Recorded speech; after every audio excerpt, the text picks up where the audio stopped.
Charleston, the richest party of the year.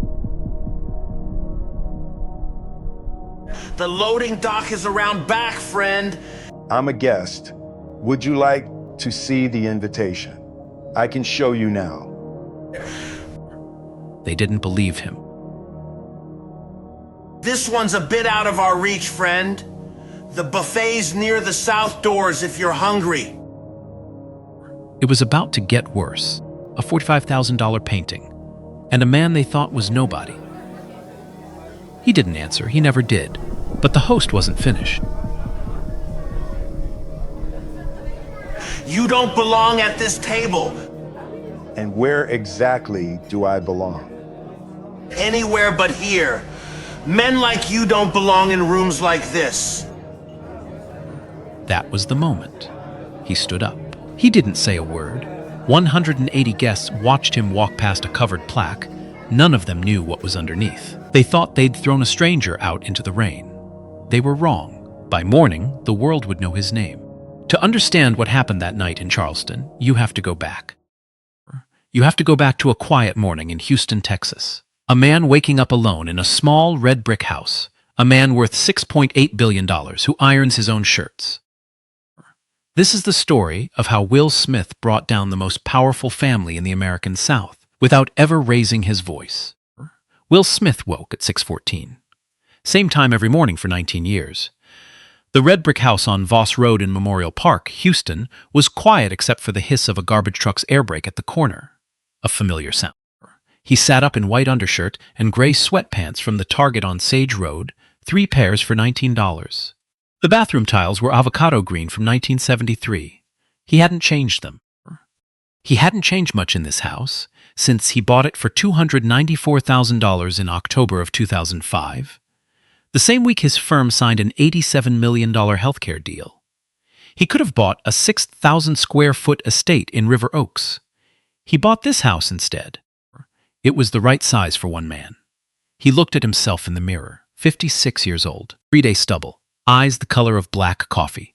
On the counter beside the sink sat 3 objects in a precise row. A Timex Expedition wristwatch from a Walmart in Pasadena, $79.40. A tube of crest cavity protection. A small wooden frame containing a photograph of his father, Elijah Smith, taken in the summer of 2002 outside the boiler room at the U.S. Steel plant. Elijah was wearing his maintenance coveralls, holding a half-eaten ham sandwich, laughing at something the cameraman had said. The cameraman had been Will. He had been 29 years old that summer, a second-year cardiothoracic surgery resident at Baylor. He had not heard his father laugh like that since. Will brushed his teeth, shaved with a 4-blade Gillette older than most of his executive team, pulled on a charcoal gray polo from the Macy's clearance rack, $22.47 at Memorial City Mall 6 months ago, and a pair of khaki trousers pressed but not dry cleaned. His shoes were Florsheim Oxfords from 2014, with a small crack near the right heel. He did not intend to replace them. The phone buzzed once on the kitchen counter. Vanessa Hargrove, Chief Strategy Officer of Smith Holdings Group. The only person on earth, besides Will himself, who knew the full architecture of the Cypress Grove Foundation. Wheels up at 11:42. Southwest 1847 to Charleston via Atlanta.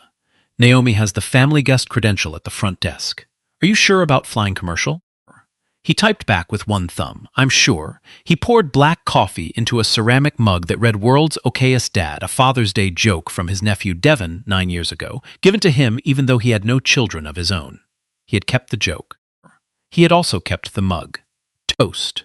A banana. The Houston Chronicle on his phone. He did not read the financial specs. At 7:43, he locked the back door and got into a 2014 Ford F-150 in Oxford White with 247,000 miles on the odometer, a faded bedliner, and a small dent on the rear quarter panel from a runaway shopping cart at the H-E-B on Westheimer last spring. The leather on the driver's seat had cracked along the seam. He turned the key. The timing chain rattled for 3 seconds and settled. He pulled out onto Memorial Drive, heading east. 31 minutes to the Smith Holdings Tower. 47 stories of dark glass and pale limestone.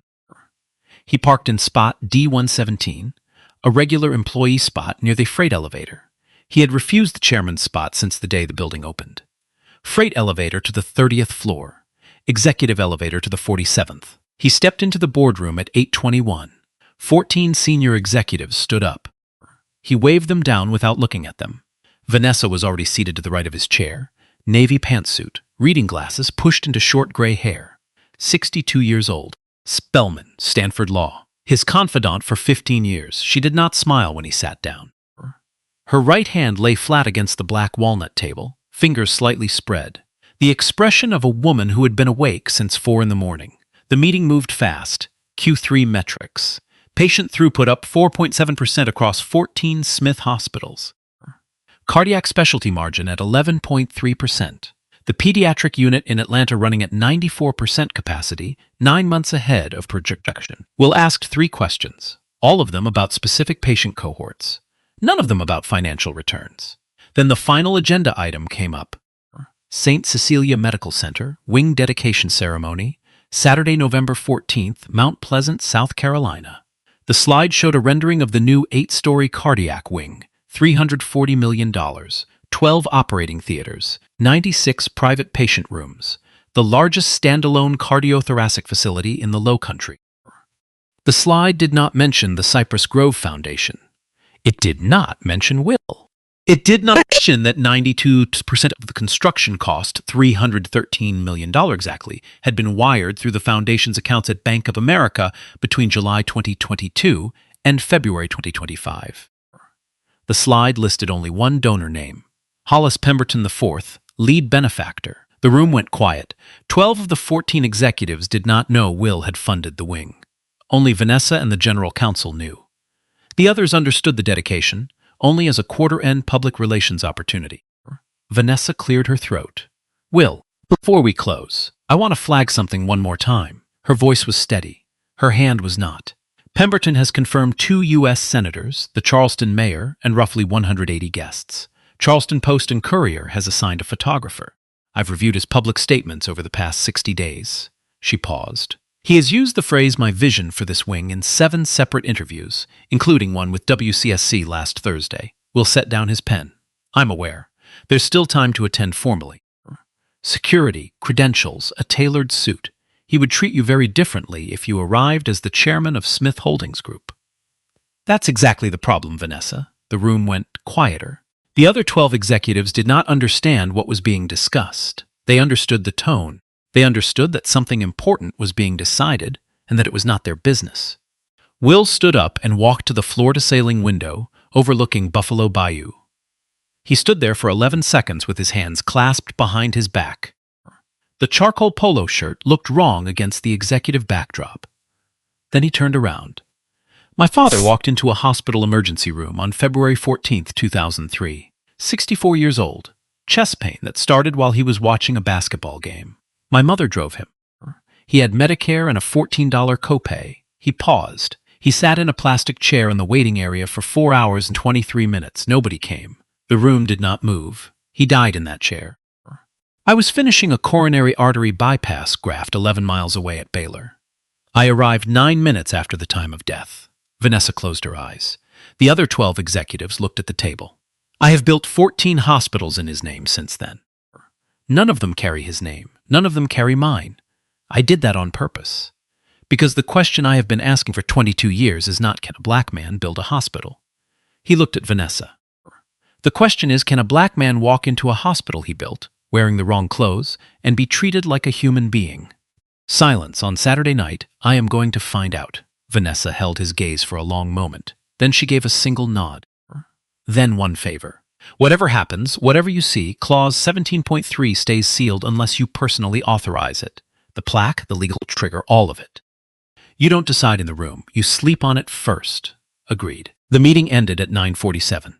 The 12 other executives filed out without questions. Vanessa stayed behind for 30 seconds. She pressed a manila envelope into Will's hands, family guest credential and Southwest Airlines boarding pass, and looked at him one more time before she left. The expression of a sister watching a brother walk towards something she could not protect him from. He drove the F-150 home, packed a single black canvas duffel, 2 polo shirts, 2 pairs of khakis, 1 pair of pajamas, a toothbrush, his mother Ruth Smith's Bible, and the wooden frame from the bathroom counter. Locked the back door, drove to Hobby Airport, parked in the long-term economy lot, Southwest Flight 1847 to Charleston via Atlanta 12:07 in the afternoon. Seat 4 and C, no priority boarding, no upgrade. When the aircraft began its descent at 4:11, he pulled the wooden frame from his duffel bag, balanced it on his lap, and looked at his father for a long time. Outside the window, the Lowcountry rolled out underneath them. The marshes, the live oaks, the gray Atlantic in the distance. He had not been to Charleston in 31 years. The last time he had been a medical student delivering a paper at MUSC. He had stayed at a Days Inn off Highway 17 and eaten dinner alone at a Waffle House because 2 seafood restaurants on Shem Creek had taken one look at his clothes and seated him at a table near the kitchen. He remembered that. He had not forgotten. Charleston smelled like salt and pluff mud and the back end of summer. Will stepped off the jet bridge at 4:38 in the afternoon, duffel over one shoulder, and walked through the terminal past 3 families on vacation. A man in a Citadel sweatshirt and a chauffeur in a black suit holding a sign that read Pemberton. The chauffeur did not look at him. Will took the cheaper option.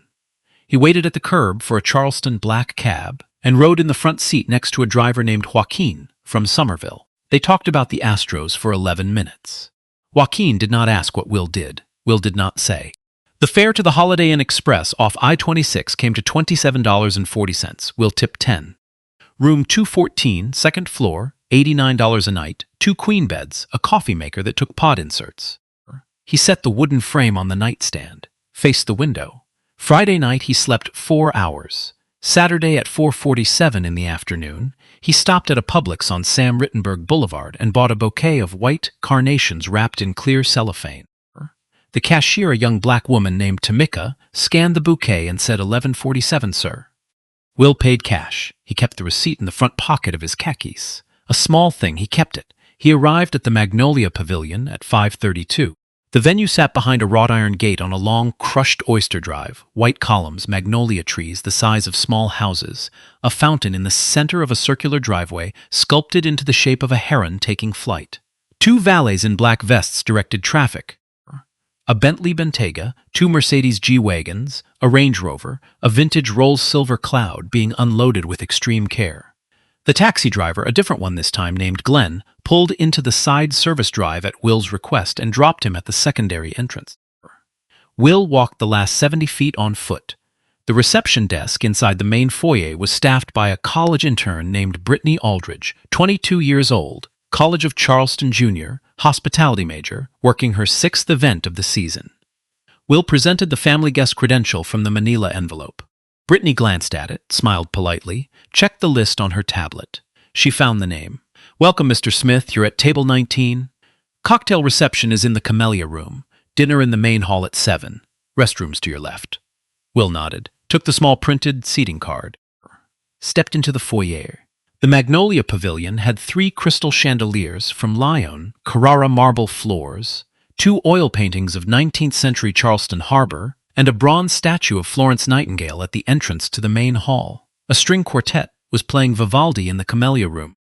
Servers in white coats moved through the crowd with trays of champagne, oysters on ice, and small cards of seared duck. 180 guests in tuxedos and floor-length gowns. Will moved toward the Camellia Room. He was 3 steps into the foyer when Hollis Pemberton IV came around the corner from the press greeting area. 67 years old, 6'2". A Brioni tuxedo in midnight blue, single button, cut by hand in Milan, $14,500. Silver hair combed back. A Patek Philippe Calatrava on his left wrist. A glass of Veuve Clicquot in his right hand. He moved through the foyer the way a man moves through a room he owns. He saw Will. He saw the charcoal polo, the khaki trousers, the Publix bouquet with the cellophane still on it. He stopped. He did not stop the way a man stops when surprised. He stopped the way a host stops when he encounters an inconvenience. He took a small step forward and tilted his head slightly to the right and said, in a voice pitched low and warm and full of southern courtesy, "Sir." Will turned. "The loading dock for floral deliveries is around back. You must have gotten turned around. It happens all the time. Just take that hallway to the south doors, and a young man named Damien will sign for the flowers." Will held his eyes. "I'm a guest." Hollis paused for exactly half a second. A pause so small that no one else in the foyer noticed. Then his face softened into a different kind of smile. The kind a man uses when he has decided privately that he is dealing with a person who has wandered into the wrong building and does not yet know it. Of course you are. He patted Will on the upper arm. Twice. The contact lasted less than a full second. Welcome. And he walked past Brittany Aldridge 20 feet away at the reception desk, did not look up from her tablet. She had heard the entire exchange. She had marked Will on the guest list as confirmed and seated. She did not intervene. Will stood in the foyer for 3 seconds. He looked down at his shoes, the crack near the right heel. He looked at the bouquet in his hand. He looked at the receipt poking out of his front pocket. He took a long breath through his nose and exhaled through his mouth. Then he walked into the camellia room. He found Dr. Ronaldo Foster near the back, by a tall window overlooking the magnolia trees. Ronaldo was 34 years old, 6'1", wearing a black tuxedo that fit him perfectly. He was chief of cardiothoracic surgery at St. Cecilia. Will had recruited him from Emory 7 years ago when he was a third-year resident. Ronaldo was holding a glass of champagne and pretending to listen to a conversation between 2 trustees about a yacht. He saw Will across the room. The champagne flute trembled exactly once. Will reached him and stood beside him at the window. They did not embrace. They did not shake hands. They stood shoulder to shoulder looking out at the magnolia trees the way 2 men stand at a funeral when there is too much to say. "Sir," Ronaldo whispered. "Tonight you don't know me," Will said. "Tonight I'm just a man who lost his father." Ronaldo nodded once. His jaw locked, his eyes went bright. He did not look at Will. He looked at the magnolia trees. "Yes, sir." Will moved on. Naomi Brewster found him 3 minutes later near the silent auction display. Naomi was 38 years old, director of patient family relations at St. Cecilia. In a deep emerald wrap dress she had bought herself for her promotion 2 years ago. She was carrying a small clipboard with a list of the 17 family guests Cypress Grove had registered for the event. She had no idea who Will was. She knew only that her supervisor had told her these guests were VIP-level priority. Please ensure their comfort. Do not let anyone make them feel out of place. She had been trained for this. She was good at it. "Mr. Smith, I'm Naomi. I'm so glad you made it. Did you find your table?" "I did. Thank you. Can I get you a drink? Water? Something stronger? Just water with lemon if it's no trouble." She waved a server over. Made sure the water arrived in a proper crystal glass rather than a banquet tumbler. She made small talk while he waited. She told him about her father, Theodore Brewster, who had been a longshoreman at the port of Charleston for 31 years before he was diagnosed with congestive heart failure in 2020. He had been treated at the old Smith wing, the one that came before the new wing being dedicated tonight. He was alive. He was at home in North Charleston with her mother. He had not missed a Sunday dinner in 4 years. She had no idea who had paid for his treatment. Will listened to all of it. He did not say anything until she was done. "I'm glad he's well, Naomi." She smiled at him, took her clipboard, moved to greet the next family guest. Will turned toward the silent auction display, a 19th-century oil painting of the original St. Cecilia Surgical Theater, signed by a Charleston portraitist named Henry Bayard Stebbins, opening bid $45,000. Will stood in front of it. He read the placard. He noted the brushwork in the lamplight on the surgeon's hand. He felt someone stop beside him. "Just a heads-up, friend. Hollis Pemberton again." This time with 2 companions.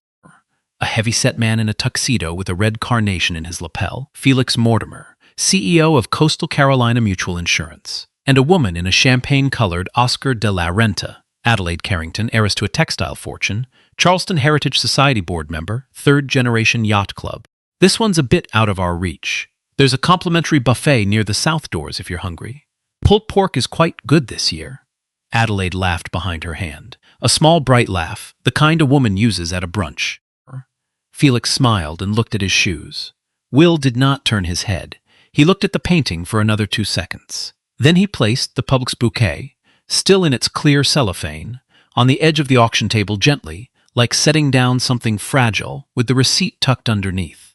He stepped back. He nodded to Hollis. He walked away. 20 feet away, a young black server in a white coat named Damian Holloway was carrying a tray of empty champagne flutes. He had been watching the exchange. He stopped walking. He looked at the bouquet on the auction table. He looked at the receipt under it. He looked at Will's back as he moved toward table 19. Damian turned and looked for Naomi Brewster. He had a question. Will reached table 19 at 6:53. The table was round, 10-place settings, dressed in ivory linen, and a centerpiece of magnolia blossoms in low silver bowls. 5 chairs were already filled. A middle-aged couple from Mount Pleasant, a widow in her 70s who had once been a head surgical nurse, and an older black couple in their late 60s, Cornelius Booker, retired Charleston City bus driver, 38 years of service, and his wife May, retired second-grade teacher. They stood up when Will arrived. "Sit, sit," Cornelius said, waving him down. "We've been hoping somebody good would land at this table." "Place your bouquet right there, brother. They got room." Will laughed for the first time all evening. A small laugh, real, soft. "Thank you, sir. I'm Will. Cornelius. This is my wife, May. Y'all live in Charleston?" "Houston. Oh, you came all the way." May set her hand on his forearm briefly. "What brings you?" "My father," Will said. "He passed some years back. This place, this wing, it matters to me." May nodded slowly. Her hand stayed on his arm for another half-second. "Mine too, baby. Our grandson, Jamal, had open heart surgery in this very hospital last year. 7 years old. He's running track now." She showed him a photograph on her phone. Will held it for a long moment, smiling, then handed it back. He sat. He unfolded his napkin. He felt, for the first time since the airport, something warm move through the center of his chest. He was not alone in the room. 40 feet away, Hollis Pemberton was watching table 19. He was standing near a service column with a glass of bourbon and a 30-year-old event planner named Whitney Carruthers, owner of Carruthers and Companimpany Event Design, who had been hired by the Pemberton family for tonight at a fee of $47,000. Whitney was tall, blonde, and a graduate of the College of Charleston hospitality program. She had built her business in 7 years from scratch. She did not like Hollis. She did not need him to like her. "Whitney." "Yes, Mr. Pemberton." "That gentleman at table 19. The one in the polo." Hollis took a sip of bourbon. "I think there's been a mix-up. He shouldn't be at one of the family tables. There's an overflow arrow as we set up near the south veranda, table 47, 48. Please move him quietly." Whitney took out her tablet, pulled up the guest manifest, scrolled to table 19, found the name. She looked up at Hollis. "Mr. Pemberton, he's on the authorized guest list, confirmed by the hospital's family relations office, Cypress Grove credential. I can't move him without director approval." "Whitney, sweetheart." Hollis smiled at her, lowered his voice. "I'm asking you as a favor. I've been a referral source for your business for 3 years. Charleston Heritage, the Yacht Club, the Bishop's Gala in May. I appreciate that, sir. Then you'll handle this." "I won't, Mr. Pemberton, not without director approval." Whitney closed the tablet, held his eyes, did not look away. Hollis's smile shifted by half a degree. "I'll remember this, Whitney." "Yes, sir." She walked away from him toward the dinner staging area. Her hands were shaking. She did not let it show in her face. She had just lost the most lucrative referral pipeline in Charleston society, and she knew it, and she walked away from it anyway. She passed Naomi Brewster on her way. "Naomi, yes. Watch Mr. Pemberton tonight. He's circling the gentleman at table 19, Mr. Smith." Family guest. Naomi looked across the room at table 19. She saw Will laughing at something Cornelius Booker had said. She saw the bouquet of carnations now resting on the chair beside him. She saw the polo and the khaki trousers and the receipt poking from his pocket. "Got it," she said. She did not yet know. She would know in 14 minutes. The press photographer had been positioned for the founding physicians group portrait at 8:23.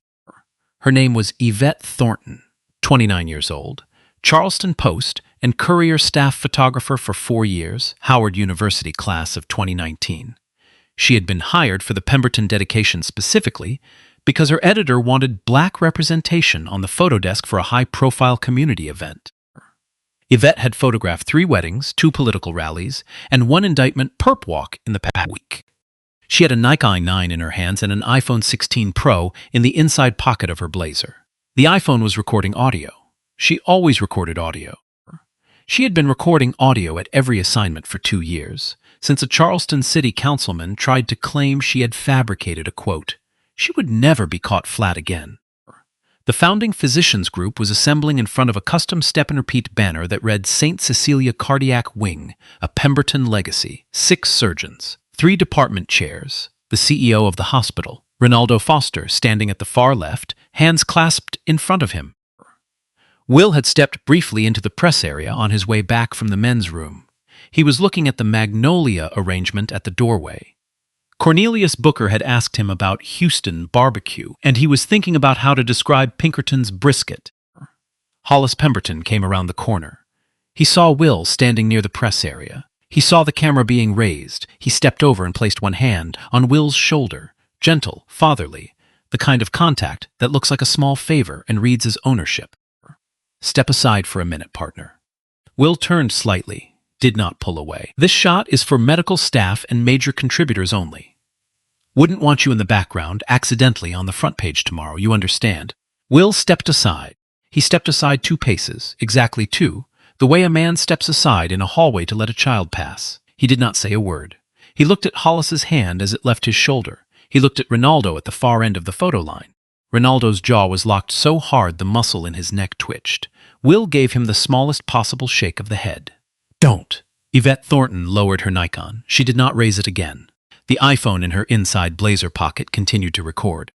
She had captured the full audio of the exchange, 11 seconds, 31 words. The phrase accidentally on the front page, clean and crisp at 16-bit resolution. She took the group photo with shaking hands. The flash fired 3 times. Hollis smiled at the center. Ronaldo's smile did not reach his eyes. Will walked away from the press area at 8:26. He went to the secondary bar near the south doors. It was quieter there, 2 guests at the rail. A young bartender, black mid-20s, in a white shirt and black bow tie, polishing glasses. His name tag read Jared. "Evening, sir," Jared said. "What can I get you?" "Just sparkling water with lime." Jared started pouring. He was 23 years old, 3 weeks into the job. He had moved to Charleston from Orangeburg 8 months ago. He was saving for community college. Hollis arrived at the bar with Felix Mortimer in tow, Jared's son. "Yes, sir. Do me a favor." These gentlemen in the back, Hollis tilted his head vaguely toward Will, "aren't here for the wine, they're here for the buffet. Maybe direct them appropriately next time, all right?" Felix chuckled into his bourbon. Jared went pale. His hand on the soda gun trembled. He looked at Will. He looked at Hollis. He looked back at Will. Will took the sparkling water from the bar quietly. "It's all right, son," he said. "Just keep doing your job." He placed a $20 bill on the bar. For a $4 drink, he walked away. Jared stood at the bar with the 20 in his hand and his eyes wet. 22 feet away, Damian Holloway, the server from earlier, caught Naomi Brewster by the elbow as she passed near the kitchen entrance. He spoke fast, low, urgent. He told her about the bouquet on the silent auction table. He told her about the receipt. He told her about the way Mr. Pemberton had spoken to the gentleman in the polo at the reception desk. He told her about the photo. Naomi listened. She pulled out her phone, opened the Cypress Grove guest manifest in her email, looked at the name beside table 19, Will Smith. She typed the name into Google. The search returned 3 results: a Wikipedia stub, a 2021 Forbes article behind a paywall, a grainy photograph from a 2019 Federal Reserve Advisory Panel in Atlanta. She tapped the photograph. Her face went still. She looked across the room at table 19, at the man in the charcoal polo, at the man laughing softly with Cornelius and May Booker, at the man who had paid for her father's surgery and never asked her name. Her hand began to shake. She turned and walked, almost ran, toward Dr. Ronaldo Foster. The dinner service began at 9:04. The string quartet shifted to a softer arrangement. Servers in white coats moved through the main hall with the first course, Lowcountry shrimp on a bed of stone-ground grits, garnished with a single sprig of thyme. The hum of 180 conversations rose into the marble vault of the room and hung there like weather. Will sat at table 19 with the Booker family and listened to May describe her second-grade classroom. 40 feet away, Hollis Pemberton was watching him eat. Hollis had been watching him for 11 minutes. The bourbon in his glass had warmed. Constance Pemberton was attempting to engage him in conversation with Senator Theodora Whitlock, who was at their table for the third-course exchange. Hollis was answering with single syllables. His eyes did not leave table 19. He set down his glass. He did not signal a server. He signaled a security uniform. Curtis Vance was standing at the back wall near the kitchen entrance, 52 years old, 6'1", 210 pounds, black, former Charleston Police Department, 14 years of service, retired in 2010 after a knee injury, hired by St. Cecilia in 2011 as security chief. 2 children. Will James Vance, junior at the University of South Carolina, biology pre-med. Amani Vance, sophomore at Spelman College in Atlanta, English major, tuition, combined $38,400 per academic year. He paid it on a salary of $81,000. Hollis caught his eye and gestured him over. Curtis crossed the room. Yes, Mr. Pemberton. That gentleman at table 19. The one in the gray polo. I don't know how he made it past the front desk, but he doesn't belong in the ceremony room when the senators stand up to speak. Walk him out. Be polite about it. I don't want a scene. Curtis did not move for a full second. He looked at table 19. He saw the man in the polo laughing softly at something Cornelius Booker had said.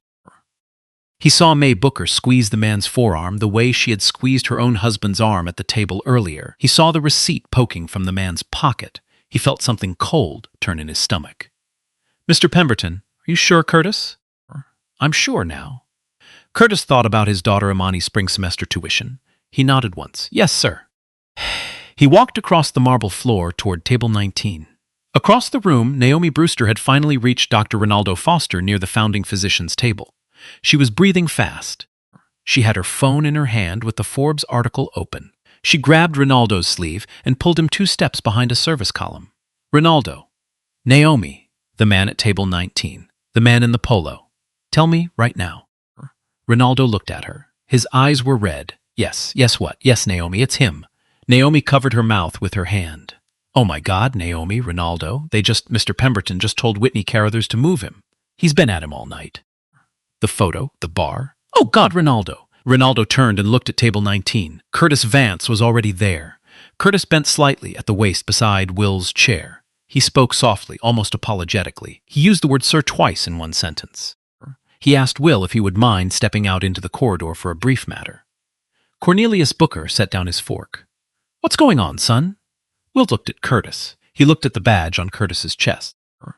He looked at Curtis's face, at the set of the mouth, at the way the eyes did not quite meet his own, at the strain in the jaw that said, this is not what I want to be doing. Will understood. He folded his napkin and placed it on the table beside his half-eaten shrimp. It's fine, Mr. Booker, he said. Just a misunderstanding. Stay here, enjoy your dinner. May stood up. Will, May, it's fine, please. He stood. He buttoned the bottom of his charcoal polo with a small unconscious gesture. He picked up the public's bouquet from the chair beside him, the carnations slightly drooping now in the warmth of the room, and laid it carefully across the back of the chair. He did not take it with him. He did not want them to think he had brought it for himself. He walked behind Curtis Vance toward the main aisle. The room did not go silent. The string quartet kept playing. The servers kept moving. But the sound shifted, the way a room shifts when a small number of people stop talking and start watching. Senator Whitlock looked up from her plate. Her fork paused halfway to her mouth. She did not say anything. Senator Hartwell at the next table looked up from his phone. He did not say anything either. Yvette Thornton lowered her Nikon. The iPhone in her blazer pocket continued to record. Will walked past table 11, past table 7, past the founding physician's table where Ronaldo Foster was gripping the back of an empty chair with both hands, and his knuckles had gone white. He walked past the dais. At the center of the dais, on a low oak stand, the bronze plaque waited under a tight drape of red velvet. 4 feet wide, 2 feet tall, edge of the velvet pinned with brass tacks. Will walked past the plaque. He paused for exactly 0.4 of a second, long enough for Curtis Vance, 2 paces ahead, to notice the small hesitation, not long enough for anyone else to see it. He kept walking. Curtis led him through the side passage, past the kitchen, past the dish room where 2 young women in hairnets stopped scraping plates to watch, through a steel door painted gray, down a short concrete corridor lit by a single fluorescent tube. They stopped at the back staff door. Curtis opened it. Outside, a fine warm rain was falling on the asphalt of the employee parking lot. The lot was nearly empty. A black Chevy Tahoe with hospital security decals, a 2009 Toyota Corolla, a delivery van with its back doors open. The air smelled of rain on hot pavement and frying oil from the kitchen exhaust fans. Will stepped out into the rain. Curtis Vance stood in the doorway. He did not let the door close behind Will. His hand stayed on the metal push bar. He spoke very softly. "Sir, I'm sorry. This isn't right. I know it isn't." Will turned. He looked at Curtis for a long moment under the yellow glow of the loading dock light. The rain ran in a thin line down the side of his face. His charcoal polo had 2 dark spots on the left shoulder where the rain had reached him first. "You're doing your job, son." "What's your name?" "Curtis." "Curtis Vance, sir. Curtis." Will laid a hand on his upper arm, briefly. "Remember tonight. Just remember tonight." That's all I'm asking. Curtis nodded. He could not speak. Will stepped back into the rain. He walked out from under the metal awning. He stood in the open lot for a long second with his face turned up. The rain was warm and slow and southern.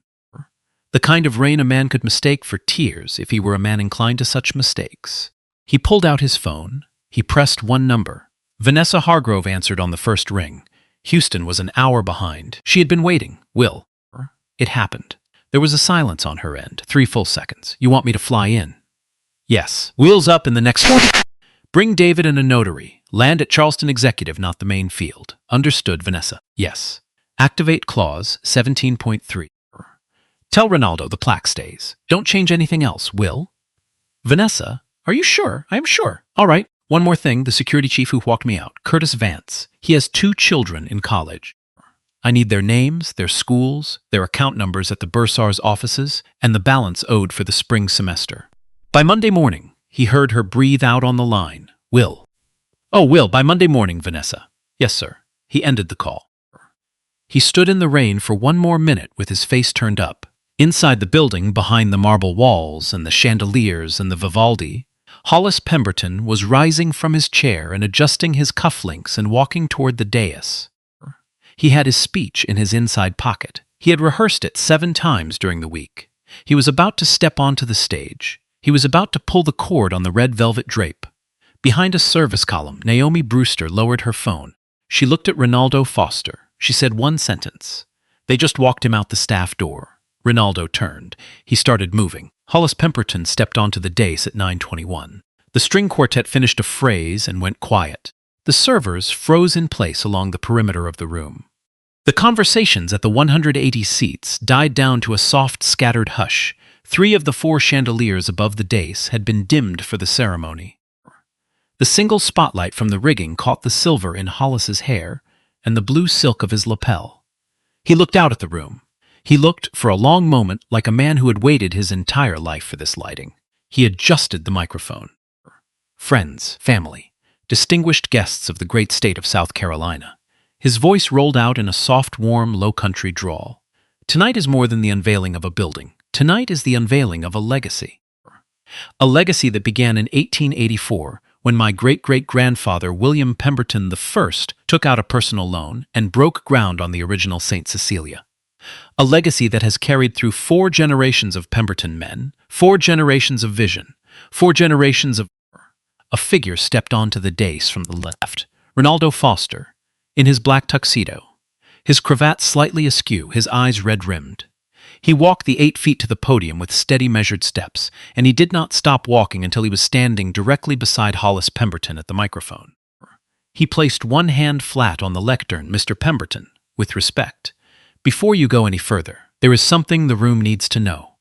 Hollis turned. His face was still arranged in the smile he had brought up onto the dais. Dr. Foster.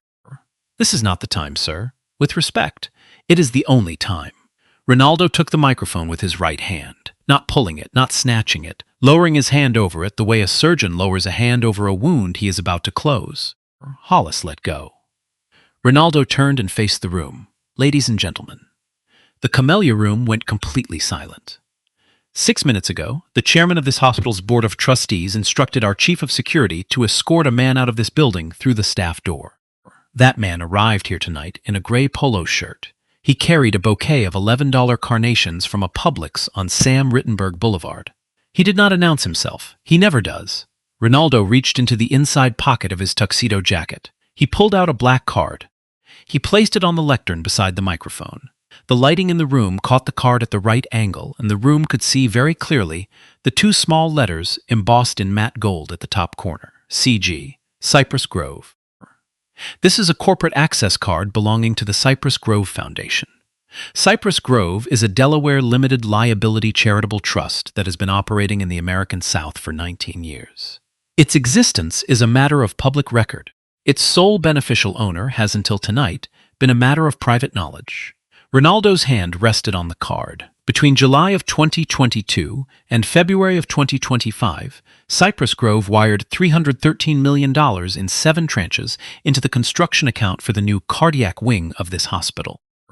This represents 92% of the total construction cost. Bank of America, a account number ending in 8294. I have a copy of every wire confirmation in my briefcase, and copies have already been delivered to legal counsel. Senator Whitlock set her wineglass down on the table. The crystal rang faintly against the porcelain charger. Hollis Pemberton stood beside Ronaldo with his mouth slightly open. "Dr. Foster," he managed. "I'm sure there's been—" Ronaldo did not look at him, Mr. Pemberton. "With respect, your family's contribution to this wing was $14,600,000. Generous, meaningful. We are grateful. But your contribution represents 4.2% of the total construction cost. 92% came from a single donor whose only contractual condition was anonymity." He paused. "Until tonight, a hand went up at table 6. Felix Mortimer was on his feet. His tuxedo jacket was open. His phone was in his right hand. The screen was lit and his face was the color of unbaked bread. He had been typing the search terms into Google for the past 20 seconds. Cypress Grove Foundation. Cypress Grove LLC Charitable. The Cypress Grove aware. He had reached the third result, Hollis. His voice came out cracked. "Hollis, who is Cypress Grove?" "It's not on any donor list I've ever seen." Hollis did not turn to look at him. "There's only one search result that names a beneficial owner, Hollis. A Delaware filing from 2007. Sole member listed." Felix lowered his phone. "Smith Holdings Group." He looked across the room. He looked at the empty chair at table 19. He looked at the bouquet of white carnations draped over the back of the chair, the cellophane still on it. He looked at the receipt poking from the cellophane. Hollis, was that him? In the gray polo? Was that Will Smith? Ronaldo said into the microphone for him. "Yes, Mr. Mortimer, that was him." The room broke open, not in noise. The noise had not yet come. The room broke open in motion. Phones came out of pockets and clutch bags.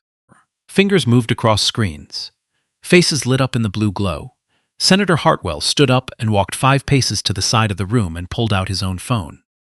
Adelaide Carrington, the heiress in Oscar de la Renta, who had laughed at the silent auction display, sat very still with both hands flat on her champagne-colored skirt. Her jaw was open. She did not bring her hand up to cover it. She did not remember to. In the back of the room, a figure walked in from the side passage. Naomi Brewster. Her hair had come partly loose from its low bun. Her mascara had run in 2 thin lines beneath her eyes. The shoulders of her emerald dress were dark with rain. She had been outside. She had been in the parking lot. She was carrying the public's bouquet of white carnations that Will had laid carefully on the chair at table 19. She walked the length of the marble aisle. She walked past Senator Whitlock, who watched her go without speaking. She walked past Felix Mortimer, who sat down slowly. She walked past Whitney Carruthers, who pressed both hands to her own mouth. She walked up the 3 steps onto the dais. She placed the bouquet of white carnations on the lectern beside the Cypress Grove card. She tucked the public's receipt out from the cellophane and flat on the plate $11.47, printed at 16:38 on Saturday, November 14th. She turned to face the room. He left these on the silent auction table with the receipt. Her voice was small and clear and did not shake, because he didn't want anyone to think he was lying about being a family guest. She stepped back. At table 19, Cornelius Booker stood up. He was 68 years old, 6 feet tall. Charcoal suit he had worn to his daughter's wedding in 2009 and his sister's funeral in 2018 and tonight. His tie was a deep burgundy his wife had picked out for him that morning. He did not need a microphone. "Y'all just put my friend out in the rain." His voice carried across the marble vault and bounced once off the back wall and came back. "Y'all just put my friend out in the rain." "The man who paid for my grandbaby's heart surgery. Y'all just put my friend out in the rain." He sat down. May Booker took his hand under the tablecloth and squeezed. Hollis Pemberton stood on the dais in front of 180 guests and did not move. He had one hand resting on the lectern beside the bouquet. The microphone was 3 inches from his lips. He did not speak into it. He looked out at the room. He looked at Senator Whitlock. He looked at Felix Mortimer. He looked at the empty chair at table 19. He looked at Constance. Constance was not looking at him. Constance was looking down at the tablecloth in front of her, at the place where her dessert spoon and her champagne flute met the linen, and her hands were trembling in her lap. At the secondary bar near the south doors, Jared Wallace set down the bottle of bourbon he had been holding. He took out his phone. He opened Twitter. He stared at the empty compose box for 11 seconds. Then he typed 7 words and 1 period. The truth always finds its way back. He posted. Within 90 seconds, the tweet had 4 likes. Within 20 minutes, it had 1,200. By midnight Eastern Time, when Hollis Pemberton's chauffeur would still be circling the Mount parking lot waiting for a passenger who was not coming, the tweet would have 147,000 likes and would be embedded in 3 different news stories. And Jared's notifications would have crashed his phone twice. But for now, in the Magnolia Pavilion, the room held its breath. The plaque on its low oak stand was still covered. The red velvet drape had not yet been pulled. And Will Smith was still standing in the rain by the staff door, 8 inches outside the metal awning, with his face turned up at the dark Lowcountry sky. Hollis Pemberton stepped back from the lectern. His tongue moved against the inside of his cheek. His Patek Philippe weighed 40 grams on his wrist and felt like 5 pounds. He scanned the front row of tables for an ally. Senator Whitlock would not meet his eyes. Felix Mortimer was sitting with his head in his hands. Constance was staring at the linen tablecloth. He turned to the back of the dais. Curtis Vance had come back into the main hall after walking Will out. He was standing near the kitchen entrance, hands clasped behind his back, the way a security officer stands when he has been told to wait. His face was the face of a man who had not yet decided what to think. Hollis caught his eye. He crossed the dais in 4 steps and came down the side stairs and walked the 18 feet to Curtis, and stopped in front of him and spoke in a voice that was no longer warm and no longer southern and no longer pretentious. Curtis. Yes, Mr. Pemberton. Go bring him back, right now. Apologize on behalf of the hospital. Make this go away. Curtis Vance looked at Hollis Pemberton for 1 full second. Then he reached up and unclipped the metal St. Cecilia security badge from the breast pocket of his uniform. He held it in his right hand. He set it down on the white linen of the nearest service table, between a stack of dessert plates and a folded napkin. He spoke in a voice that was clearer than Hollis had ever heard him use. No, sir, I am not your errand boy. Not anymore.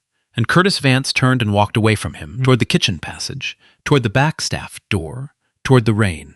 Hollis stood beside the service table looking at the badge on the linen and did not move. Curtis pushed through the steel door at the back of the kitchen passage and stepped out onto the loading dock. The rain had eased to a fine, warm mist. Will Smith was standing 8 feet out from the metal awning with his face turned up to the dark sky. His charcoal polo was darker across both shoulders now. The Florsheim Oxfords were wet. Curtis stopped 3 feet behind him. He did not apologize. Will had already forgiven him. Sir, they want you to come back inside. Will did not turn around. But you don't have to, Curtis said. You don't owe them that. Will turned around. The rain ran in a thin, slow line down the side of his face. He looked at Curtis for a moment that lasted longer than a moment. I'm not coming back for them, son. I'm coming back for someone else. He stepped under the awning. He smoothed the rain off his polo with both hands, twice. He nodded once at Curtis. He walked back through the door. They did not return through the kitchen passage. Curtis led him down the south corridor instead. It was a long marble hallway lined with framed black and white photographs of the medical staff of St. Cecilia Hospital, 1 frame per decade, beginning in 1888.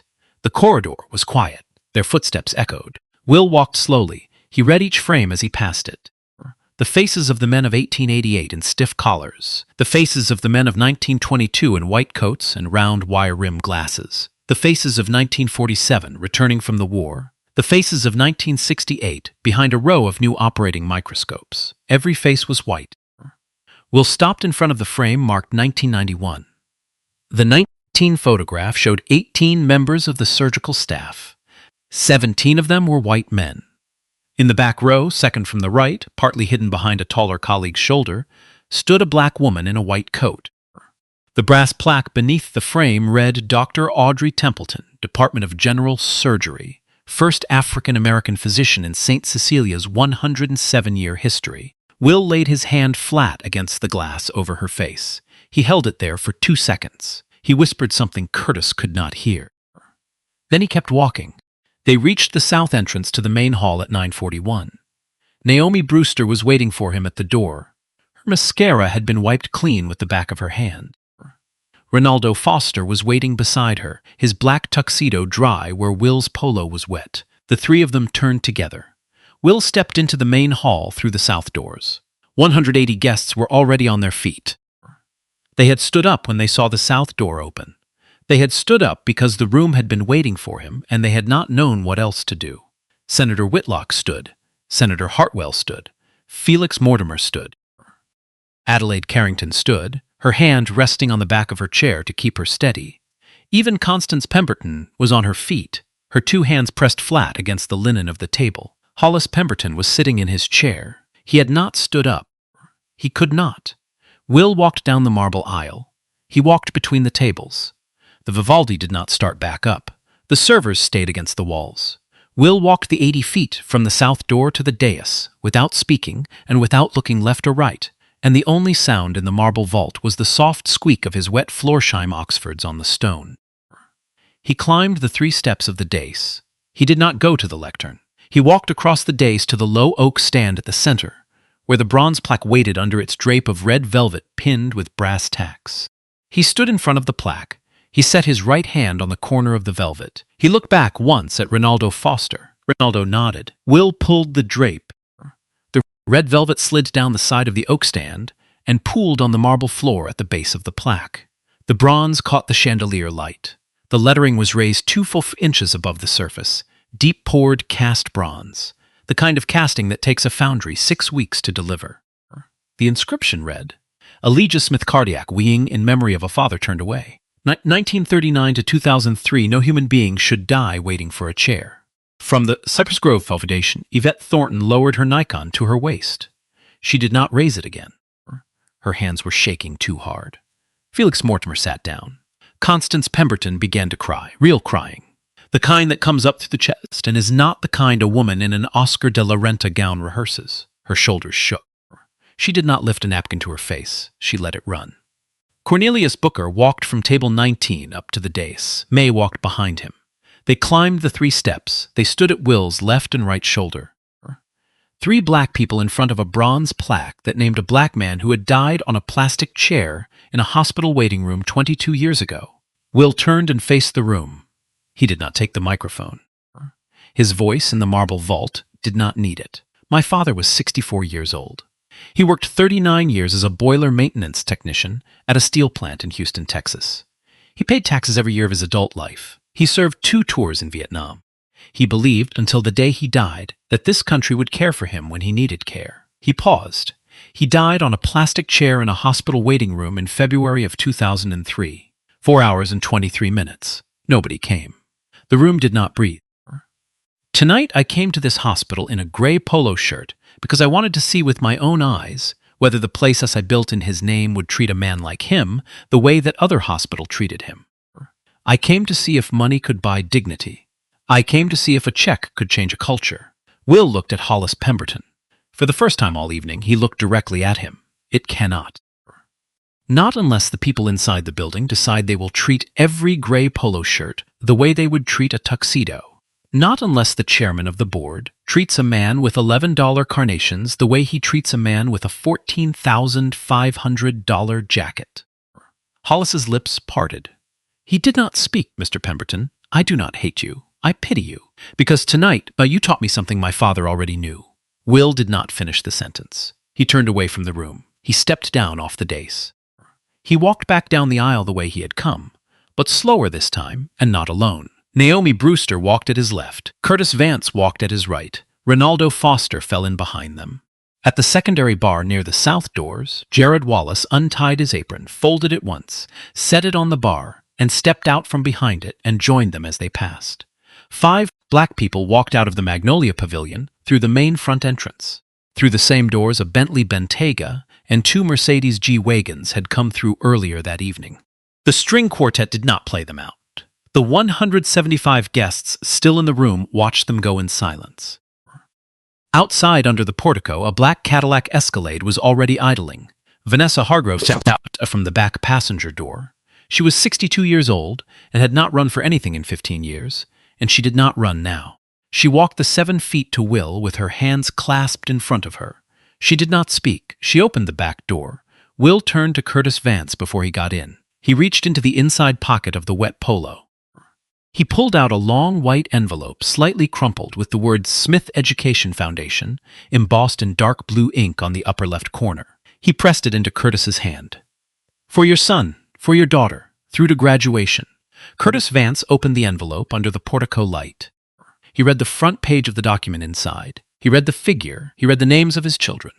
Will James Vance, Imani Vance. He read the second page. He read the third. He sat down on the curb of the portico in his security uniform, with the envelope in his lap, and he wept.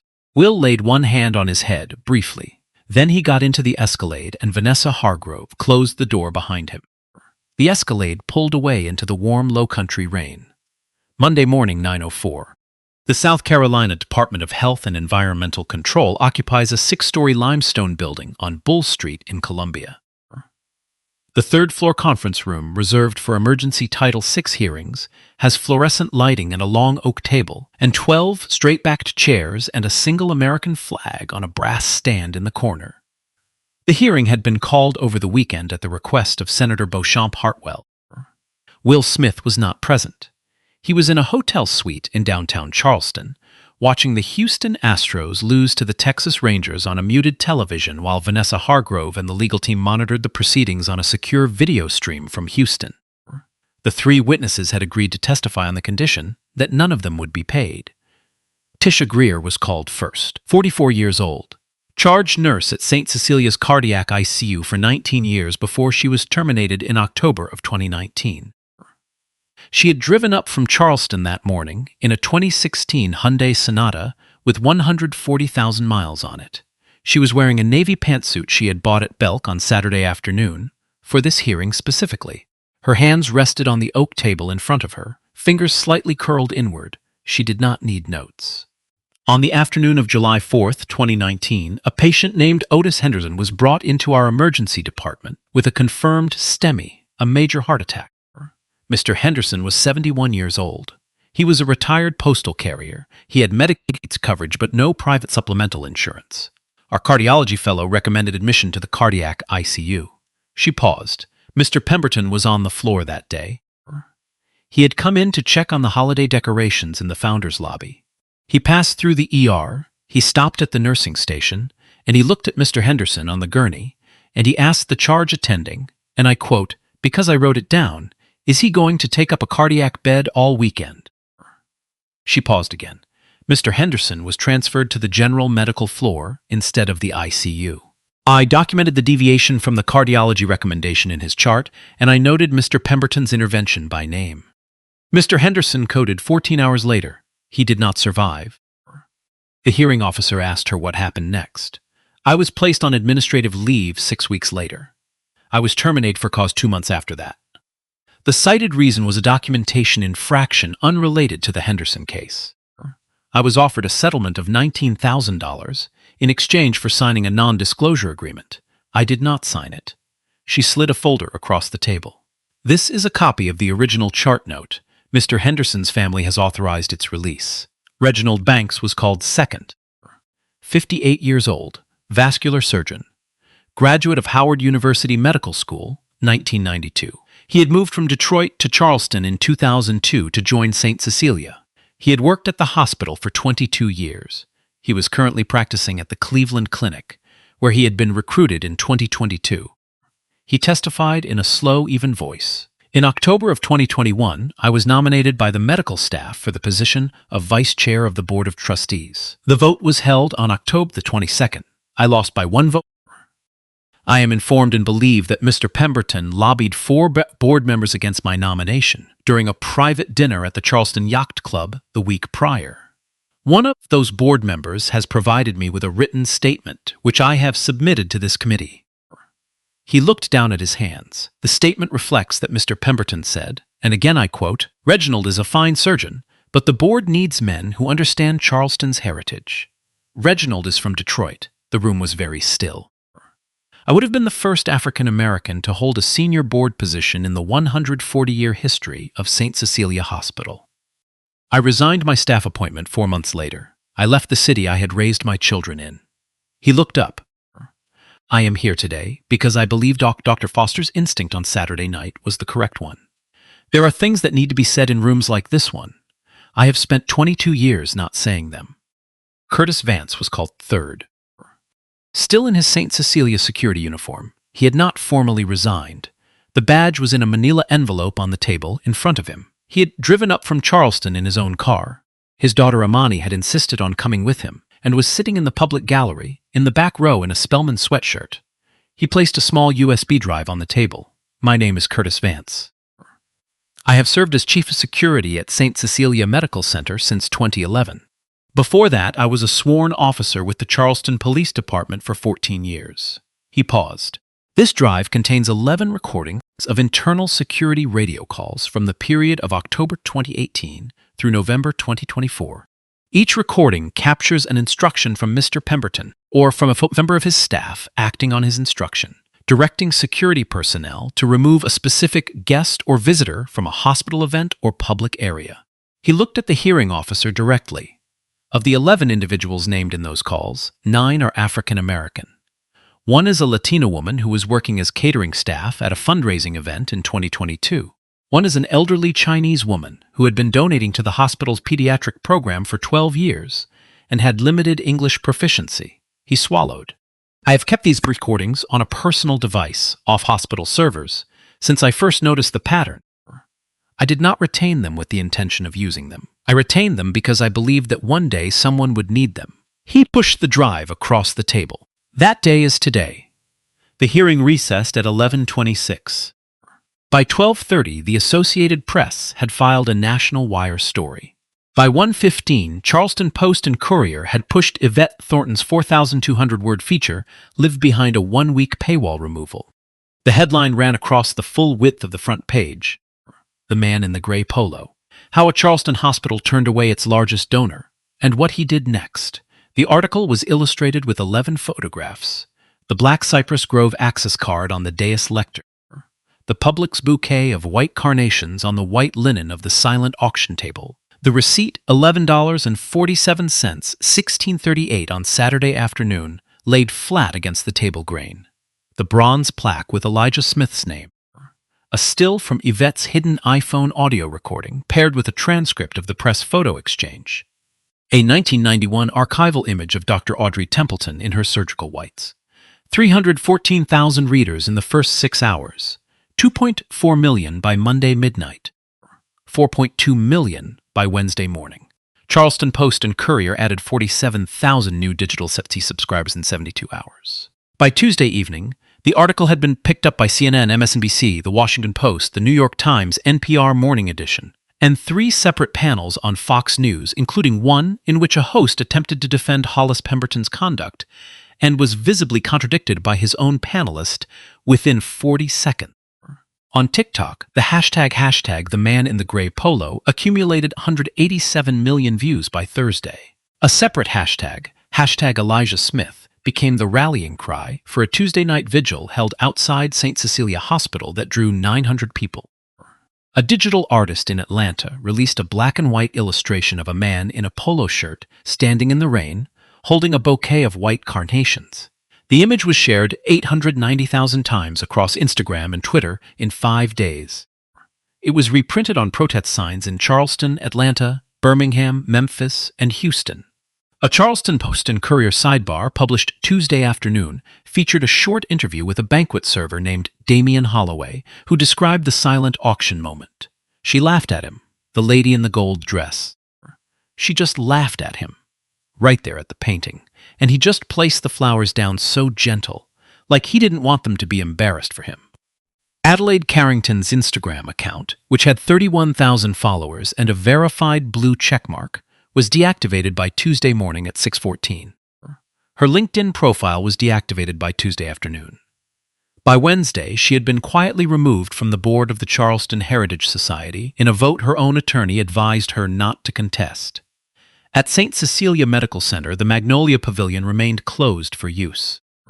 The bronze plaque bearing the name Elijah Smith Cardiac Wing was still mounted on the low oak stand at the center of the dais. No one had moved it. No one in the hospital had been willing to be the person who moved it.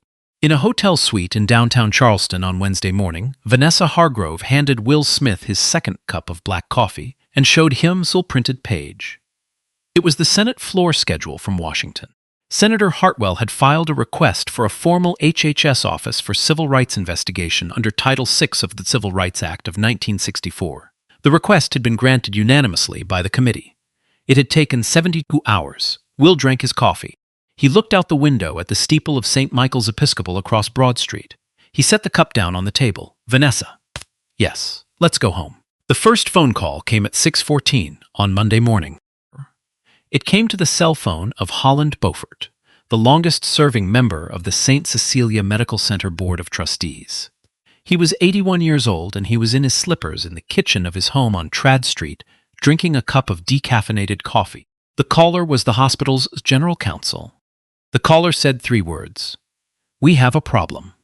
The emergency board meeting was convened by 10:40 in the morning, by special charter, in a private dining room at the Mills House Hotel, because no member of the board was willing to enter the hospital's own conference rooms, with national press camped at the front entrance. 14 trustees. Hollis Pemberton IV was not on the call list. His son, Hollis Pemberton V, was offered the seat and declined to appear. The vote took 11 minutes, 13-0, 1 abstention. Hollis Pemberton IV was suspended from his position as chairman of the Board of Trustees of St. Cecilia Medical Center, effective immediately, with a written demand for his resignation within 72 hours. The motion was filed under Article 9.4 of the hospital charter. The legal language cited conduct unbecoming of fiduciary office and inconsistent with the institutional mission. Hollis signed his resignation letter on Wednesday afternoon at 4:47. He signed it at the kitchen table of his vacation cottage on Sullivan's Island. He used a black Mont Blanc pen that had been a gift from his father in 1981. He signed it with a steady hand, because his attorneys had advised him that the alternative was a public removal proceeding. He did not read the letter back. He did not weep. He set the pen down beside the page and walked out onto the porch and looked at the Atlantic for 40 minutes without speaking. On Tuesday, the Joint Commission, the federal accreditation body for American hospitals, issued a preliminary denial of accreditation notice to St. Cecilia.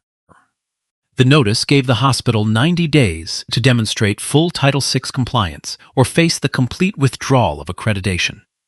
The loss of accreditation would cost St. Cecilia $187 million in annual Medicare and Medicaid reimbursement. The South Carolina Department of Health and Environmental Control opened a formal Title VI investigation that same afternoon. 3 full-time inspectors were assigned to the hospital on a 6-month rotating residence.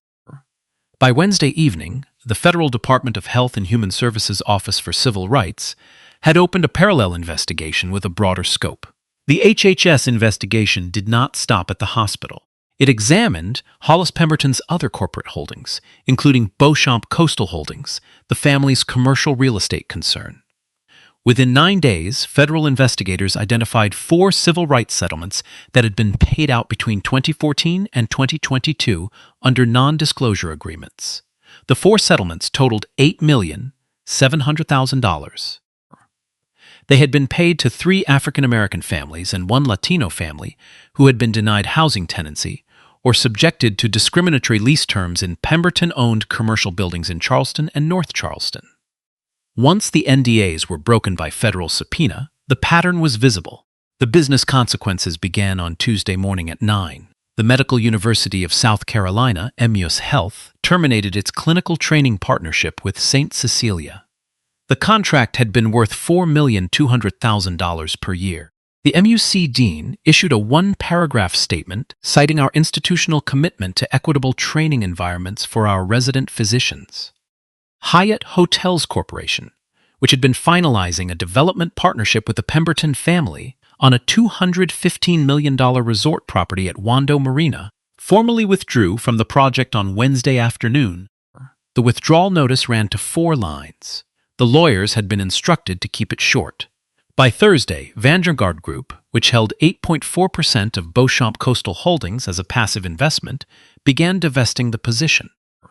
The full divestment took 11 trading sessions and removed approximately $194 million from Beauchamp's market capitalization. BlackRock issued a public statement Friday morning removing all Beauchamp coastal positions from its ESG-screened funds. The statement was 3 sentences long. The 3rd sentence ended with the words "with immediate effect."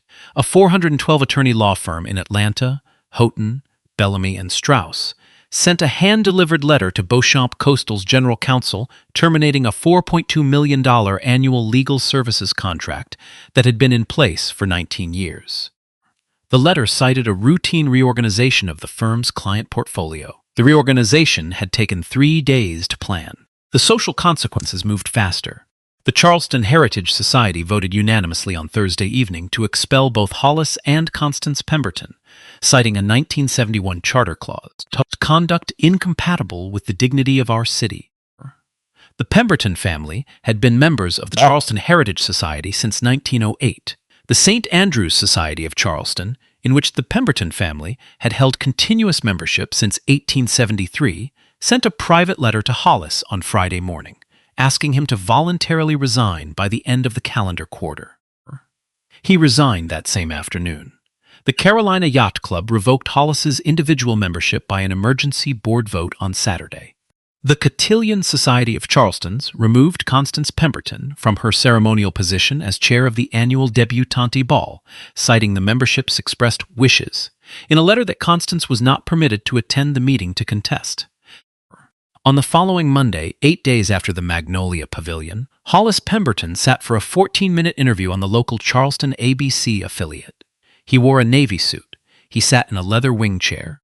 He read a statement that had been drafted, revised, and rehearsed by a team of 6 lawyers and 1 crisis communications consultant over the prior weekend. He used the phrase deeply regret 4 times. He used the phrase moving forward 7 times. He used the phrase if anyone was offended twice. He did not say the word sorry. He did not say the words I was wrong. The interview clip was posted on the affiliate's website at 6:12 in the evening. By midnight Eastern, a 23-second excerpt had been uploaded to TikTok with the caption, "Notice how he never says sorry." By the following Monday, that single clip had 31 million views. On Wednesday, Constance Pemberton drove herself to the office of a family law firm on East Bay Street in a Lexus SUV she had purchased without her husband's knowledge in 2019. She filed for divorce. The petition cited irreconcilable differences after 41 years of marriage.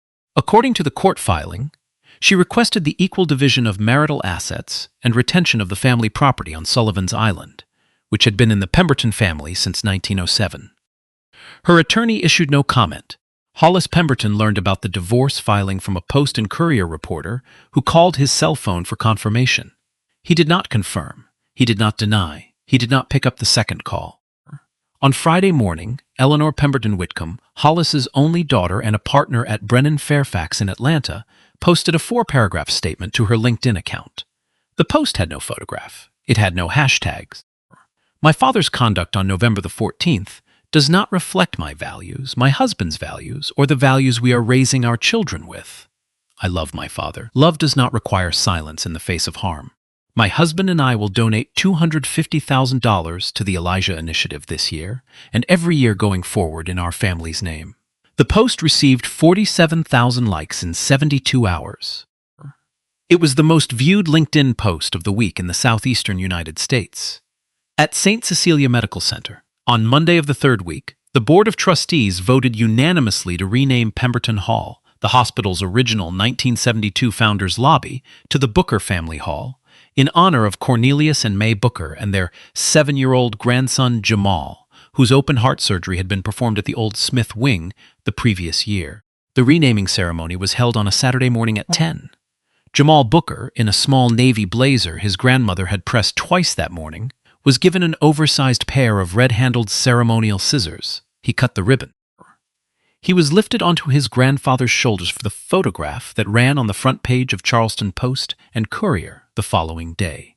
Curtis Vance was appointed to a newly created position, Director of Patient Advocacy and Equity, with a salary of $147,000 per year. He accepted on the condition that the position would report directly to the new board. Naomi Brewster was promoted to Vice President of Patient-Family Relations for the entire Smith Health Systems network, with oversight of all 14 hospitals across 7 states. Jared Wallace received a full scholarship to Trident Technical College's phlebotomy program, with a guaranteed conditional placement in the new Elijah Smith Cardiac Wing on successful certification. Damian Holloway, the banquet server, received a full scholarship to the College of Charleston's Hospitality Management program. Ronaldo Foster was elevated to the St. Cecilia Board of Trustees on the same Monday afternoon that the Booker Family Hall was renamed. Will Smith issued no public statement throughout any of it. Smith Holdings Group issued no press release. Cypress Grove Foundation made no announcement. Vanessa Hargrove sent one internal email to the company's 24,000 employees on the Tuesday after the dedication. The email was 3 lines. To everyone who has reached out about Charleston, thank you. Our chairman is doing well. We are not commenting publicly. Please continue your work with the dignity that has always defined us. In Houston, on the Wednesday morning 2 weeks after the Magnolia Pavilion, Will Smith drove his 2014 Ford F-150 to the Smith Holdings Tower, parked in spot D117, and rode the freight elevator to the 30th floor. He did not look at his phone the entire ride. 9 months later, August in Houston, 6:14 in the morning, the red brick house on Voss Road sat in the same heavy summer stillness it had sat in for 19 years. The garbage truck rolled by on the corner. The brakes hissed. The cicadas had started already. The avocado tiles in the bathroom were still the wrong color. Will Smith opened his eyes. He did not check his phone. He walked into the bathroom in the same white undershirt and gray sweatpants. He looked at himself in the mirror. 3-day stubble. 57 years old now. The corners of his eyes had softened in a way they had not the previous winter. On the counter beside the sink were now 4 objects in a row. The Timesmax Expedition. The tube of crest cavity protection. The original wooden frame containing the 2002 photograph of his father in maintenance coveralls outside the boiler room. And 1 new frame. The new frame was smaller, held a single photograph. The photograph showed a 7-year-old boy in a navy blazer being lifted onto an older man's shoulders in front of a brass nameplate that read Booker Family Hall. The boy's grandmother stood beside them in a yellow Sunday dress. All 3 of them were smiling at something off-camera, and the off-camera something was a photographer named Yvette Thornton. Will had taped a small note to the back of the frame.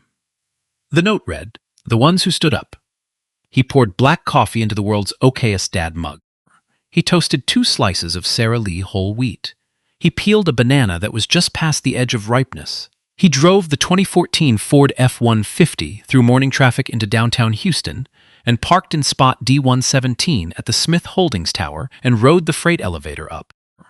The conference room on the 47th floor was full at 8:45. The Elijah Initiative launch meeting had been scheduled for 2 months. The internal launch, not the public one. The public launch had been 6 months earlier, the day Will had quietly approved a $50 million permanent annual endowment for cardiac care for uninsured patients across the 14 Smith Health Systems hospitals. Vanessa Hargrove sat to his right in a navy pantsuit and the same reading glasses pushed into her short gray hair. She was now the inaugural chair of the Elijah Initiative Board. Naomi Brewster sat 2 seats down, now Executive Vice President of Patient-Family Relations for the entire network. Dr. Ronaldo Foster joined by secure video from Charleston, where he had remained at St. Cecilia and was now also serving on the hospital's reconstituted Board of Trustees. At the head of the second row sat a man Will had not expected to be in Houston 3 months ago, Curtis Vance. Curtis had moved to Houston in May, after he and his wife had spent 4 months looking at properties in 3 cities. He had accepted the position of Senior Director of Patient Advocacy for Smith Health Systems at a salary of $192,000 a year. His daughter, Amani, had transferred to Rice University on a full Smith Education Foundation scholarship. His son, Will James, had begun his pre-med rotations at the University of Texas Health Science Center. Curtis was wearing a brown suit that morning. He had stopped wearing security uniforms. The meeting opened at 8:48. The Elijah Initiative numbers were good. $47 million for direct patient cardiac care, $2,300,000 for family transportation costs from rural and underserved counties, $600,000 for memorial scholarships awarded annually in the names of patients who had not survived their treatment given to their children. Each year, permanent, a buried clause in the initiative's governing trust, a clause Vanessa had drafted herself in February at Will's instruction, was Clause 17.3. If at any point a Smith-affiliated hospital is found to have turned away a patient on the basis of insurance status, race, ethnicity, immigration status, or socioeconomic class, the administrator responsible shall be terminated within 14 days. and a bronze plaque shall be installed at the main entrance bearing the patient's name. Clause 17.3 had been triggered exactly once in Memphis. In March, a 66-year-old woman named Florence Hayward had been turned away from the Smith Memorial Emergency Department on a Saturday afternoon because the night shift charge attending had decided that her Medicaid coverage made her a poor allocation for a busy night. She had died on her sister's couch 9 hours later. The charge attending had been terminated in 11 days. A bronze plaque had been installed at the main entrance of Smith Memorial, Memphis on May the 7th. Florence Hayward, 1958 to 2024. The full inscription was now standing eye level at the front door of the Memphis hospital, beside the automatic glass. Will had personally attended the unveiling. He had not given a speech. By 9:30, the Houston meeting was wrapping. Ronaldo gave an update from Charleston by video.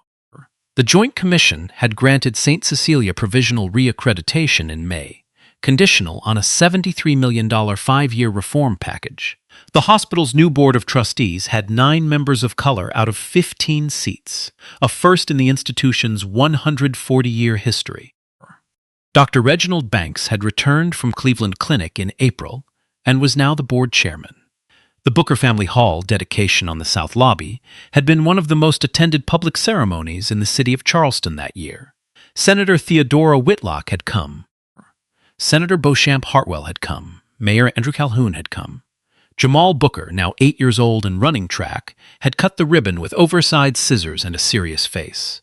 Ronaldo, on the video screen, smiled briefly. "Sir, I thought you'd want to know. The plaque in the cardiac wing, the original one, it's been standing 11 months now. There's a steady stream of visitors, mostly families, mostly black families. They come and they stand in front of it and read it. Some of them cry. Some of them just stand there. The hospital has not been asked to move it once." "Thank you, Ronaldo." "Sir, yes. My son turned 2 last week. Congratulations. Name is Elijah."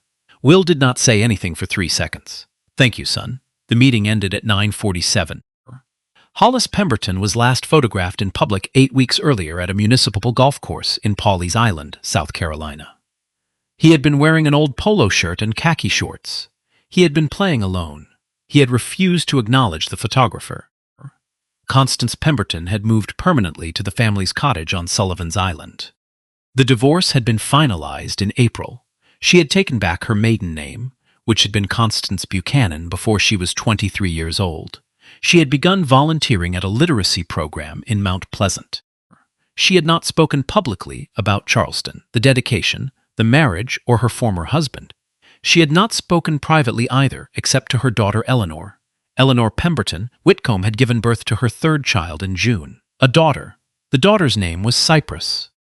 Eleanor had been quietly continuing the $250,000 annual donation to the Elijah Initiative. She had also, in early July, requested a private meeting with Vanessa Hargrove in Atlanta to discuss the structure of a separate family foundation. She wanted to set up in her grandfather's name, not Hollis, but William Pemberton II, the great-grandfather, who had been a country doctor in Beaufort County and had treated patients, regardless of color or coin, for 43 years. Vanessa had taken the meeting. Will drove the F-150 home at 5:48 that evening. He pulled into the carport. He unlocked the back door. He stepped into the kitchen. He set his keys on the counter. He poured himself a glass of cold water from the pitcher in the refrigerator. He drank it standing at the sink, looking out the window at the small backyard where a single live oak threw a shadow across the dry grass. He walked into the living room. His mother, Ruth Smith's Bible, sat on the coffee table. He sat down on the couch. He opened the Bible to the page he had marked 9 months earlier. The bookmark was a Publix receipt for $11.47, and he read for a long time without speaking. He closed the Bible. He set it back on the coffee table. He looked at the bookshelf across the room. The 2 framed photographs, his father at the boiler room in 2002, the Bookers at the dedication ceremony. He sat for a long while looking at them in the soft Houston evening light.